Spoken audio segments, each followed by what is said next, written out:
Hey, today is the 22nd of February. Let's do this part two here. I had stopped it last time to show, how patriotism was making part of his thinking flawed. For one thing, he says America, as a country, and that for me, it's a continent. It's not a good word to use. Right there's a flaw. But also, you got to start with the premise that COVID, scientifically speaking, was more of a social pandemic because of hospitals maximizing profits with their industries of either public or private sectors, trying to the bottom line was a priority. It wasn't necessarily a deadly virus, right? We have to admit this, but it was deadly to our failing and flawed and weak and crumbling and very unable to fix themselves, either mental health wise or medically, train themselves to resolve this. And in 2 years, it wasn't resolved in any country that I've heard about in the news, where they said, "Oh my God, I can't believe how we have to look at ourselves objectively," and something. It's almost like getting a bad flu during 2 seasons in a row, where there was also another type of illness that was about as deadly as the flu at the same time, and that was it. That was like the social pandemic all around the world. So that's kind of what you need to talk about. So whatever he's going to say next and claim that it's science saying it, is you got to be careful. Are 43 states here in America and the entire nations of England, Denmark, Sweden, and Finland flippant because they're saying the same thing now? COVID is so much more complicated than just, I'm for more safety than you are, therefore I'm a better person. But Whoopi is misinformed on many aspects of the COVID debate.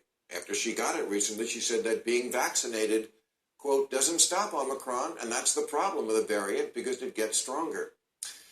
Actually, it usually gets weaker, as is the case with this one. Okay, I'm happy he said usually and not always. And also, there are things happening with this virus that I've said before that is studying our species, which is extremely deadly to the biosphere.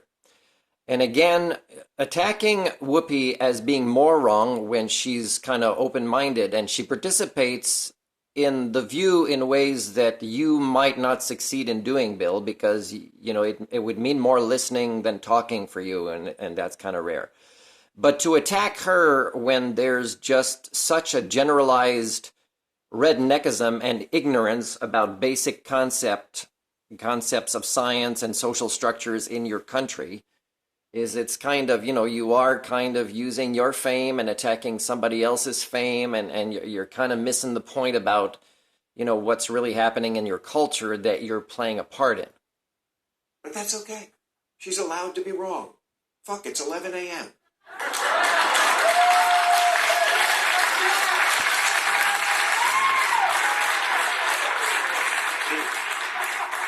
Who can think clearly at that hour? I'm still... One thing to be measured is measuring what Whoopi does when she's wrong and realizes it and how she responds to it compared to Bill.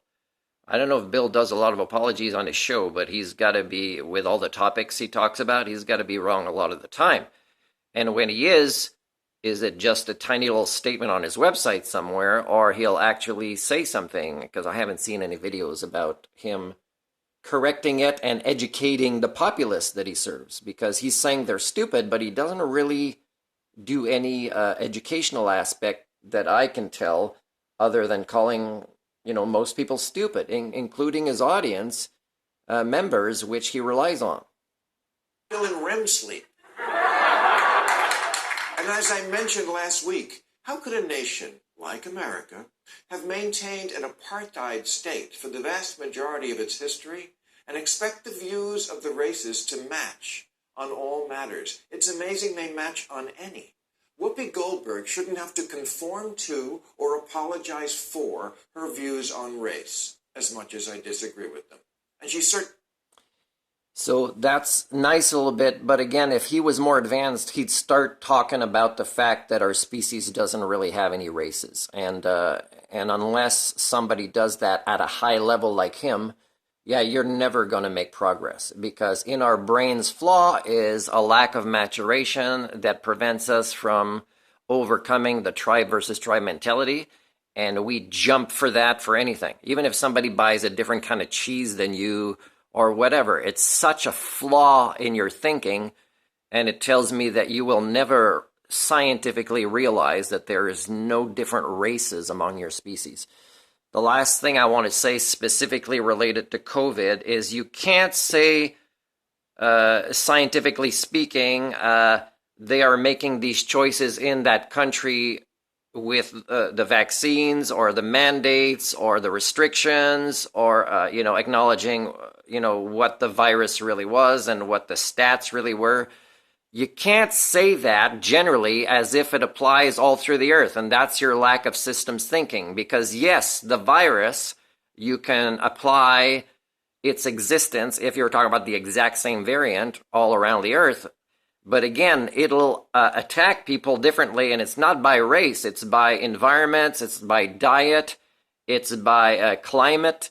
These are the changes. But what you should not do, if you're a systems thinker, and that includes the social sciences, is you should not compare the choices of, let's say, another English-speaking country whose medical system is less broken than, let's say, in North America, with Canada, United States, or Mexico as a comparison, and say, this is the virus and we're acting differently. Well, you're acting differently in many ways. Part of it is politics and image and what you consider to be democracy, using science efficiently when they're using, the next election more than science. That's what you need to talk about. But you also have different medical systems with flaws of elitism and greed. These are the things that are also scientific that you must be careful when you compare decisions of other countries where, let's say, if a politician in these countries wants to make a decision that is more responsible for their nation, that they will, let's say, get away with it more than in Canada and United States. Certainly shouldn't have to sit out like a child and think about what she did.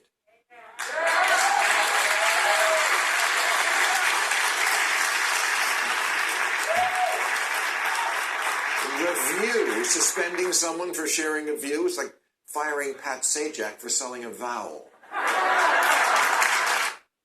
Okay, that's funny and it's more respectful.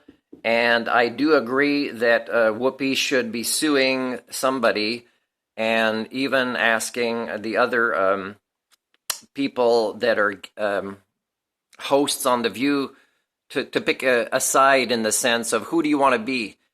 Do you want to be a culture breaker or a culture repairer? Because here we have a situation where Whoopi was never really allowed to talk about the greater concept of how people treat each other and that they do it the same within the same races, as you call them, or ethnicities, or even families. These behaviors is the bigger conversation because it proves that you've never really changed since you lived, even before the last ice age. So that's really a conversation. And of course, she'll be afraid now for the rest of her life because of your nonsense. So she should take you to court. Most people that disagree with shutting down this conversation and grounding her for it. We have got to get past this endless, unforgiving, zero-tolerance mindset bent on punishing and disappearing anyone caught saying the wrong thing. The right response to speech you don't like is more speech, not the lazy, cowardly response of canceling people. And disagreeing with somebody is often wrong in the sense that you often would agree with that person, but you're too developmentally disabled in communication skills to actually realize that at the basis of things, if you actually ask somebody to explain themselves or a scenario, you'd find that 90% of the time, most people shouldn't be in a disagreement because they're not disagreeing on something. So a big flaw is communication, listening, understanding, and asking the right questions. There is a difference between rhetoric, communication, explanation.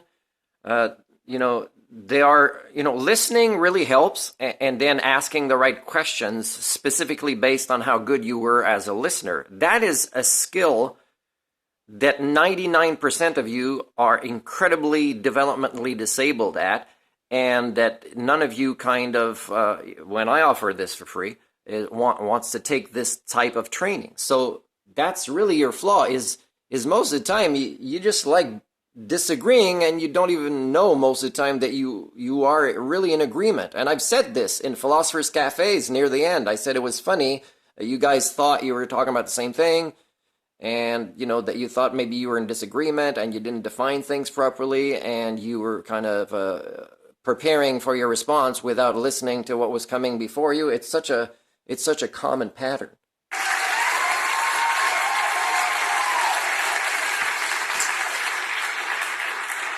This is a big country with lots of people who don't think like you.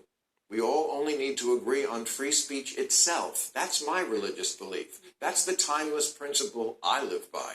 I don't like what Whoopi said about race. She didn't like what I said about COVID. So what? The real essence of karma, by the way, is non-attachment, letting shit go. It's very zen.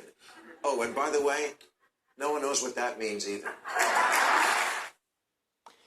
Okay, so I'm just going to press pause here that nothing else makes a noise, and I will finish up by saying that, folks, even free speech is something you must define. You must define it for the individual, and for what it looks like for people that say the craziest things that most people would say, that's crazy. For example, a flat earth. Most people are still thinking properly, I would say, right? And that's my opinion. I believe the earth is spherical, that the fact is the earth is spherical. But the people that believe the fact is the earth is flat, they still deserve the same free speech. And in fact, free speech and giving them a chance to explain themselves, and then generally, adding evidence to prove them wrong, or to say, well, this is inconsistent in this way, because if you're saying this, these things can't be all true at the same time. And then gently supporting that person out of this type of redneckism. That should be the freedom of speech of everybody, for somebody to listen and then hear and then counteract. And it should be that person that says things that are very likely not factual, like the earth is flat, they should get a chance to explain how they started believing this. And in fact, you should, in a way, have TV shows where it's very patient, and it's people with an advanced sense of reason and critical thinking skill that help, even with counseling skills, these people with enough listening and point it out. And people would be scared, oh no, then more people are going to start thinking the earth is flat if we give them a voice.